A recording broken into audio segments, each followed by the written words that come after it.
Alright, this video is about how to stop the grinding noise coming from underneath your Samsung dishwasher.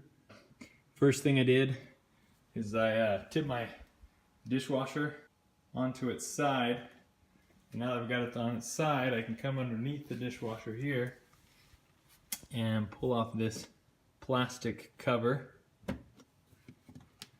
Just got a couple little clips here, you can pull them gently out. Looks like there might have been a screw at some point, or that was an option, but they never put that in. So you might have to undo a screw. Now I've got that off. You can undo this cord connection here by loosening that on each side and pulling it off if that's in your way. The grinding noise is coming from inside this piece here, which if you turn it clockwise, gently, just kind of turn it, it's a little stiff, but it will go.